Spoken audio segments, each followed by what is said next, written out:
రాజ్య మార్గము అదే. నెక్స్ట్, తన ప్రవర్తన కనిపెట్టువాడు తన ప్రాణమును కాపాడుకొను. తన ప్రవర్తనను కనిపెట్టువాడు. ఇక్కడ మనకే 3 వేసినాడు దేవుడు. మన నడతను మనమేం చేయాలంట? పరీక్షించుకోవాలి, కనిపెట్టుకోవాలి, పరీక్షించుకోవాలి. అందుకే ఇక్కడ ఏమంటున్నానంటే చెడ్డ నడతలు, చెడును విడిచిపెట్టాల. చెడ్డ తలంపులను, అంటే చెడు ఏంటి ఉంటాయి మనకి? ఏమున్నాయమ్మా చెడు? మన మాటలో ఒకసారి మన జీవితంలో, ఒకరోజు జీవితంలో మనం ఏం చేస్తాం? బయటికి వెళ్తాం. బయటికి వెళ్ళడానికి ఇంతకుముందు సైకిల్ ఉంటుండే, ఇప్పుడు ఏమొచ్చింది?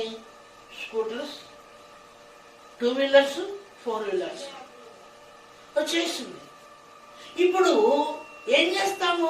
మంచిది అంటే ఏంటి అంటే ఆ 2 వీలర్ కానీ ఆ 4 వీలర్ కానీ పట్టుకొని నడపవలసిన పద్ధతులు నడిపితే ఖచ్చితంగా క్షేమంగా, సురక్షితంగా, ఆరోగ్యంగా మన గమ్యస్థానానికి మనం వెళ్తాం. అవునా?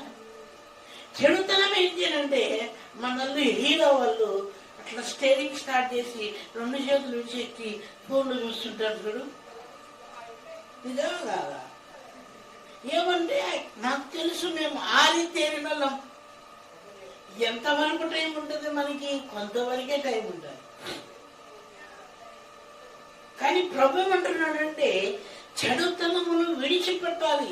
అలాంటి చెడ్డవి ఒక అందుకే ట్రాఫిక్ వాళ్ళు ఏమంటుంటారంటే త్రిబుల్స్ని ఎక్కించుకోకూడదు నాయన, ఎంతవరకు డబల్స్ ఇవ్వండి, సింగిల్ కూడా ఇంకా మంచిది, డబల్స్ పోండి, త్రిబుల్స్ వద్దు.